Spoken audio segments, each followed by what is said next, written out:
I think we need to start today by addressing the absolute elephant in the hangar.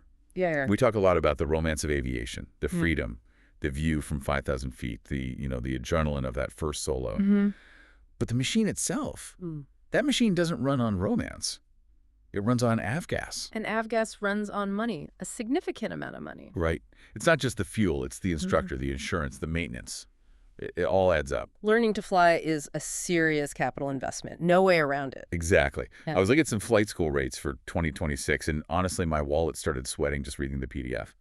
But that's exactly why I wanted to do this deep dive today. Oh, okay. We have a stack of research here, guidelines from AOPA, the EAA, and the headline is honestly shocking. There is a staggering amount of free money just sitting there. It really is substantial. I mean, if you look at just the AOPA Foundation, that's the Aircraft Owners and Pilots Association, they are awarding over $1 million annually. That is just a massive pot of gold sitting there. Over $1 million? That's huge. But here's the problem, and maybe you can walk me through this because I feel like this is where people get stuck. The how. Yeah, the how. Whenever I hear scholarship, I immediately picture this chaotic list of broken hyperlinks, deadlines that passed 3 years ago, or, requirements that you have to be a specific age, height, and astrological sign. Right. It feels designed to make you quit before you even start. It does. That is the common experience, unfortunately. It often feels like a scavenger hunt where you don't even have the map. But the goal of this deep dive is to kind of act as that map. Okay. We aren't just going to list links. We're going to look at the ecosystem of how the two major players, AOPA and the EAA, operate. Because if you understand the psychology of the donors, you can stop wishing for funding and actually position yourself to be the person they want to give money to. I like that. Reverse engineering the donor's brain. Okay, before we get into tactics, though, we need to orient ourselves in time. Because in aviation, timing is everything. Crucial point. So, today is late January 2026. If you are listening to this, the general application window for the Experimental Aircraft Association, or EAA, that just closed. Just closed. Yep, those notifications are coming out March 2nd. Okay, so if the EAA window is closed, did we miss the boat? Why are we talking about this now? No, because we are actually in the sweet spot for preparation. You have not missed the boat. You're just in time to prep for the next fleet. The AOPA spring window opens on April 1st. And perhaps even more importantly, the EAA has a separate specialized program called the Ray Aviation Scholarship. And the chapter cycle for that is gearing up right now. So we use this time to build the battle plan for April. Perfect. Yeah. Let's tackle the first big mental block I see in the research. Lay it on me. I think a lot of people assume flight scholarships are only for the 18-year-old with a 4.0 GPA who is heading to a university aviation program to become an airline captain. That is the typical candidate stereotype, and frankly, it stops so many qualified people from even applying. They self-select out. But the reality in these documents is just so much broader. You have to understand that donors aren't just looking for future Delta or United captains. They are looking for people who will keep general aviation alive. They want people flying Cessnas and Pipers on the weekend. Exactly. So let's break down the who. Let's start with the high schoolers because that seems to be a huge chunk of the funding, but I want to understand why the focus is there. Yeah. It is the biggest chunk. The heavy hitter here is the AOPA Foundation You Can Fly High School Scholarship.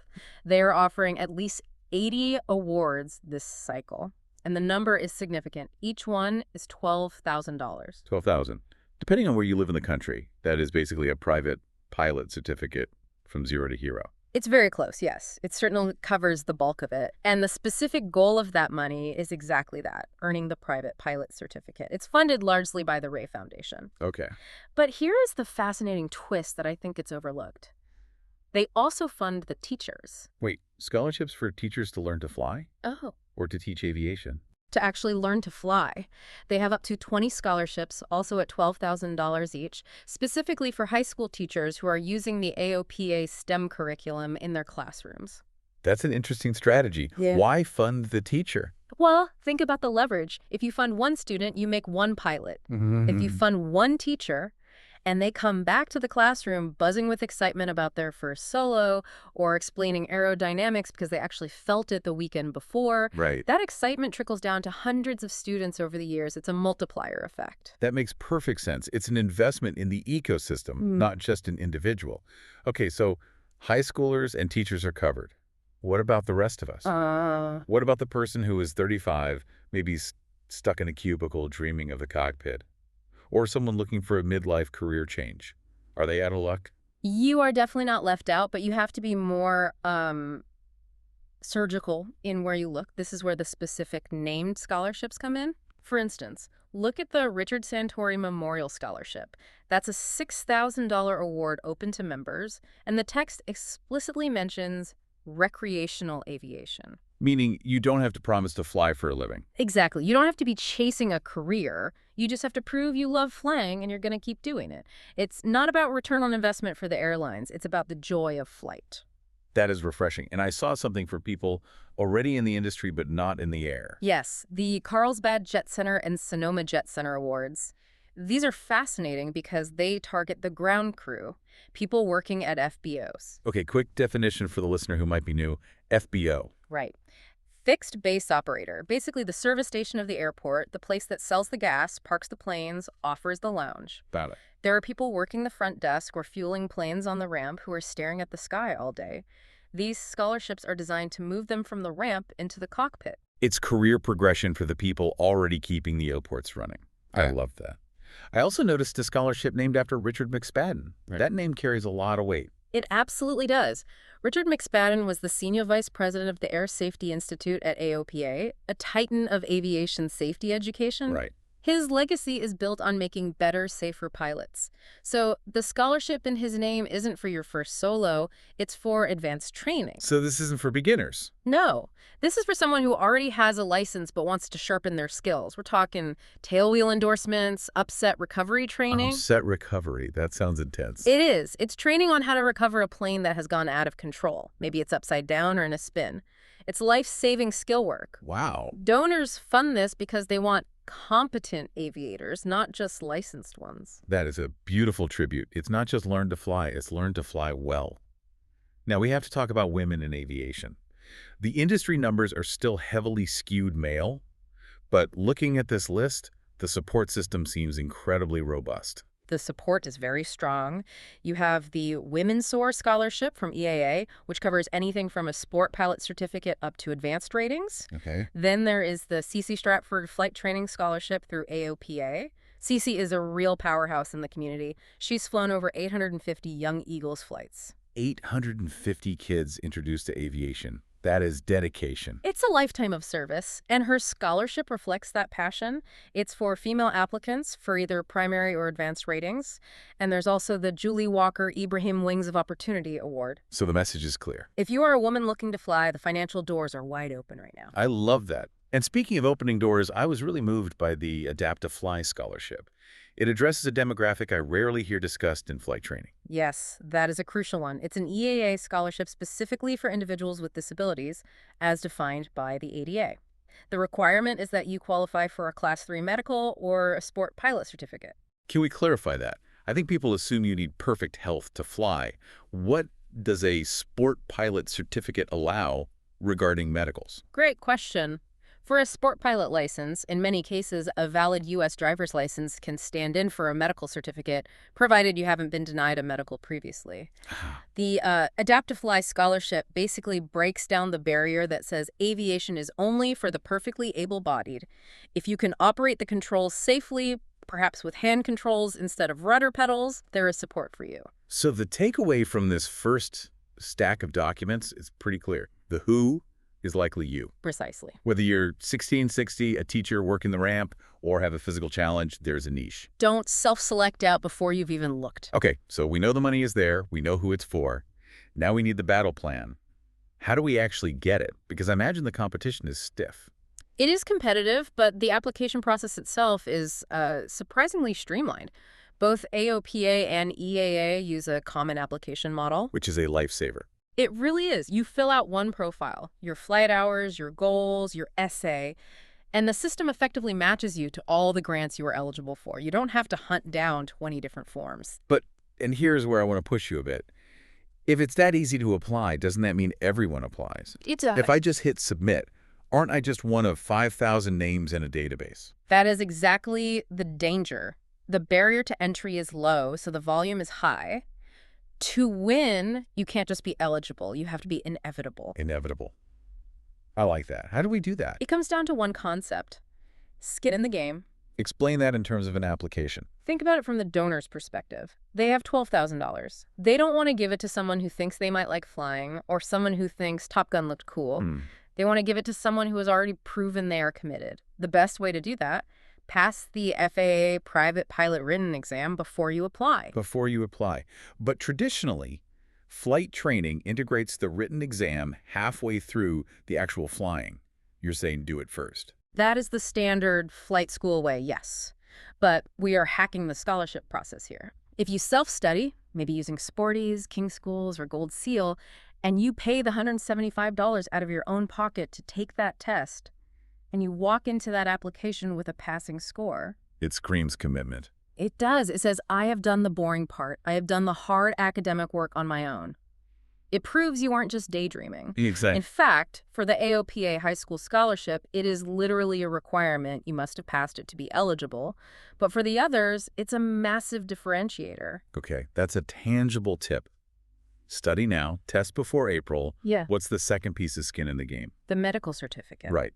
Nothing stops flight training faster than a failed medical. Correct. And imagine being a donor. You award a scholarship, you take the photos, you hand over the big check, and then 2 weeks later, the winner finds out they are colorblind or have a disqualifying heart condition. The money is frozen. It's a wasted opportunity for the donor. So if you apply with your medical already in your pocket, you have removed the single biggest risk factor for the selection committee. You become a safe bet. They know that if they give you the money, you are legally allowed to fly the plane. that is such a solid insider tip. It shifts you from hopeful to ready. Now, looking at the calendar, for AOPA specifically, what dates should we be circling in red? For AOPA, the spring window opens April 1st, 2026. You need to be a member to apply, but here's a key detail. For high school students, that membership is free, so there is zero barrier to entry there. And one thing I noticed in the EAA guidelines was about references. They seem pretty specific about who should write them. They are. EAA asks for a non-relative character reference, and this is a place where people often make a mistake. They ask a generic teacher who doesn't really know them. Or they ask their mom. Don't ask your mom. She thinks you're great, but the committee knows she's biased. You want to choose someone who knows your aviation heart. Someone who has seen you look up when a plane goes over. Yeah. Exactly. A mentor, a coach, or ideally, someone from your local airport who has seen you hanging around the fence. That authenticity just comes through in the letter. Okay, so we've got the broad strategy. Exams passed, medicals in hand, ready for April 1st. But now I want to pivot to something that felt a bit like a hidden level in a video game. The Ray Aviation Scholarship through the EAA. Ah, yes. The Ray Aviation Scholarship. This one is unique because it flips the traditional model on its head. How so? Most scholarships are top-down. You apply to headquarters and they pick you. The Ray Scholarship is bottom-up. So you don't apply to EAA National? Not initially. It is administered through local EAA chapters. The chapters apply to EAA. The deadline for that is actually tomorrow, January 31st, to get the funding grant. And then the chapter picks someone. Once a chapter gets the grant, they select the scholar locally. That completely changes the dynamic. It means you need to be known locally, not just impressive on paper to someone in Wisconsin. Precisely. The chapter selects their scholar typically between February and October. But to even be considered, there are some hidden prerequisites that you won't find on a standard college application. Like what? First, the applicant must have flown a Young Eagles flight. Okay. That's the EAA's introductory flight program for ages 8 to 17. If you haven't done that, you aren't eligible. That seems like a fun requirement to check off, honestly. Who doesn't want a free flight? It is. But they also look for progress in the Sporties Learn to Fly course. EAA often provides this course for free after a Young Eagles flight. If a chapter sees a kid who has already completed 50% of the online ground school, they know that kid is serious. Again, skin in the game. But I also read about something called the volunteering rule. It sounded like they expect you to work for it. They do. It's a 2-hour per month volunteering requirement. And this connects to the bigger picture of what the Ray Foundation is trying to build. They aren't just funding a license. They're funding the next generation of the community. So what does that volunteering look like? Are we talking about filing paperwork? It's usually much more hands-on. It might be flipping pancakes at the Saturday morning fly-in breakfast. Okay. It could be helping push aircraft into hangars, washing planes, or updating the chapter's Facebook page. It sounds like sweat equity. It is sweat equity. Yeah. And psychologically, it's brilliant.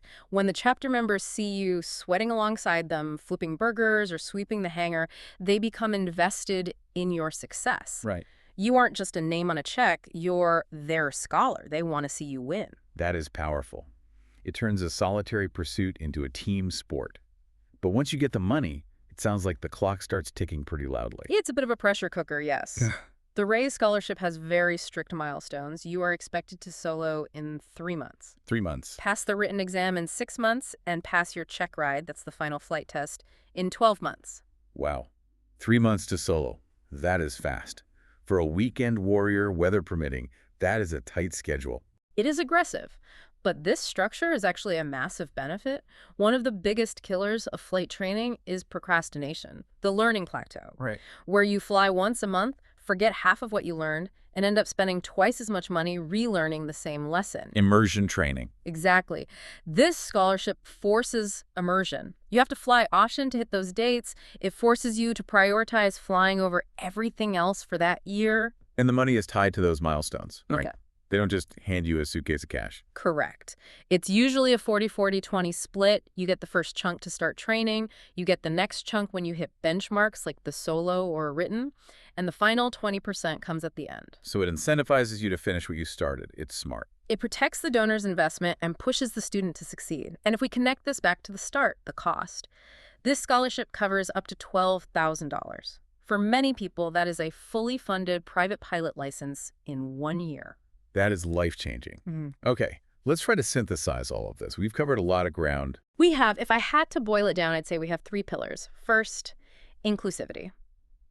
Whether you're a high schooler, a teacher, a woman, or someone with a disability, there is a scholarship designed for you. Okay. Second, strategy. Don't rely on luck. Pass your written exam, get your medical, and apply with proof of your commitment. And third, Community. Especially for the EAA Ray Aviation Awards, you need to show up. Local involvement beats a perfect essay every time. it really challenges the idea of the lone wolf pilot. It does, and that raises an important question for everyone listening. Flying is often seen as this solitary pursuit, just you and the machine against the elements, but funding it, that is entirely about community. When you apply for these scholarships, you aren't just asking for money. You are asking to join a tribe. You are asking people to believe in you enough to invite you into their world. I love that perspective. So for the listener who is fired up right now, maybe they're sitting in their car or out for a run, what is the concrete first step they should take this week? 2 concrete steps. First, go to the EAA website and use the Find a Chapter tool.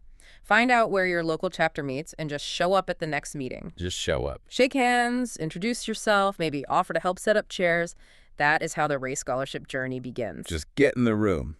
And step 2. If you are eligible, book your FAA medical exam immediately. It can take weeks or even months to process depending on your history, and having that certificate in your pocket before April 1st makes you a formidable candidate for the AOPA spring cycle. Clear, actionable steps. No excuses now. The money is there. The roadmap is there. You just have to clear yourself for takeoff. Absolutely. The sky is waiting.